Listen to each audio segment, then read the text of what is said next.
A possibilidade de nós, brasileiros, pensarmos em sair do país para buscar uma vida melhor, eu acho que essa possibilidade já passou pela cabeça da maioria de nós brasileiros, né? Muito, muito mais do que um sonho apenas, todos acabam vendo isso como uma possibilidade, já que aqui temos aí essas questões de falta de oportunidade, questão de oscilação de mercado financeiro, inflação e além de outros componentes. E eu vivi um tempo fora, mais de 7 anos nos Estados Unidos, especificamente na Flórida, e uma vez por outra alguém me pergunta sobre essa possibilidade. Então eu quero trazer aqui uma palavra, está ventando muito hoje aqui, quero trazer aqui uma palavra para pessoas que trazem aí essa possibilidade de abandonar tudo, sair e tentar a vida num outro país. E eu quero falar especificamente hoje sobre Estados Unidos. Eu saí em janeiro de 2023 por questões de saúde e cheguei lá exatamente em 2015 e já nessa época as coisas já não estavam tão boas. Ainda quando cheguei em 2015, pode-se dizer que ainda havia uma certa estabilidade, uma oferta de emprego, leis favoráveis e uma série de outras coisas.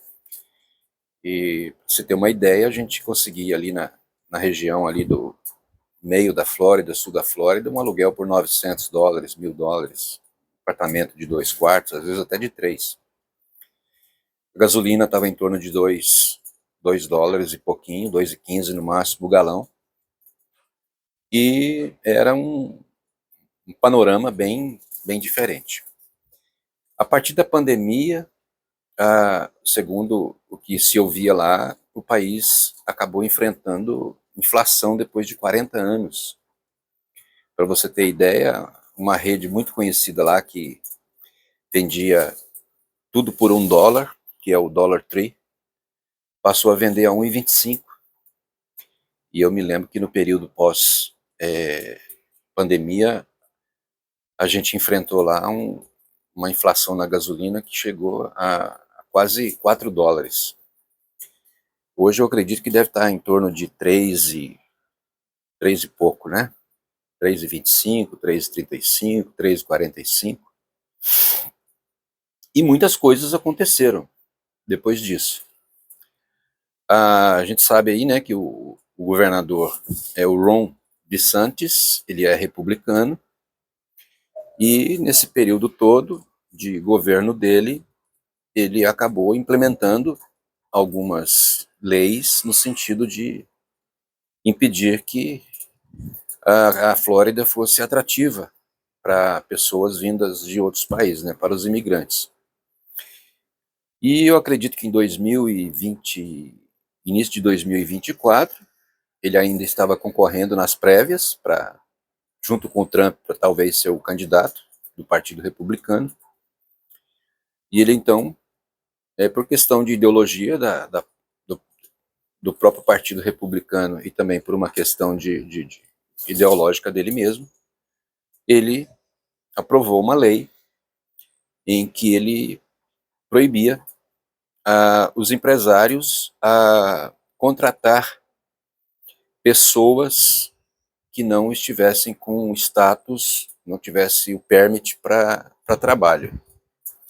Então, o que acontece?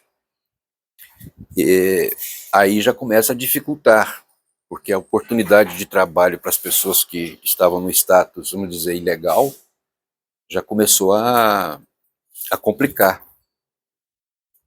Mas agora, no final de 2024, início de 2025, né, já na finalzinho da era Biden, início quase da era Trump, foi estabelecida a lei na Flórida, muito vento aqui, gente, para que a polícia de trânsito, os xerifes, tivessem uma autoridade, um poder para poder prender todas as pessoas que não tivessem carteira de motorista, né? E a gente sabe que por 6 meses, quando você entra, né, pelos aeroportos, pelos portos, a gente pode dirigir com a carteira do nosso próprio país. Depois disso, se a gente não consegue documento para poder tirar uma carteira na Flórida, a gente acaba dirigindo sem carteira. E quando não tinham essas leis, as pessoas eram paradas, iam para a corte, pagava multa e o juiz dizia, olha, não dirige mais sem carteira, a pessoa acabava dirigindo e fugia o tempo todo da polícia. Era um tempo também em que a polícia só parava por um motivo. Então, quer dizer, se você não gerasse motivo que diz respeito a velocidade, desrespeitar alguma lei do Código de Trânsito, o carro estando em perfeito estado, então a gente não era parado. E hoje, os xerifes, né, os carros ali, tem tudo nos scanners que eles passam nas placas ali, né, quando estão por trás, e sabem justamente se aquele carro, de quem é, muitas vezes quem está dirigindo. Existe hoje também blitz, para poder justamente ver isso.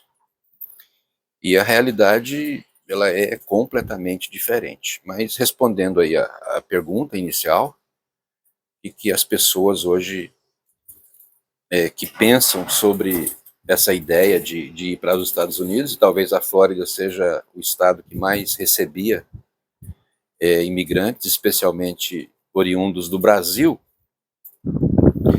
eu diria que, olha, não coloque essa possibilidade, especialmente porque a partir de Trump, a situação ficou muito difícil. E hoje, além dessa questão da inflação, o fato de um aluguel hoje na região de Orlando, Tampa e outras cidades ali estarem aí acima de $2.000, existe aí uma série de restrições legais no que diz respeito a você criar uma empresa, a vida muito cara, especialmente no que diz respeito à alimentação. Você pega $600, vai no Walmart, você praticamente não consegue comprar nada. Além de outras coisas, você não ter também uma questão de saúde, né, que não existe saúde pública.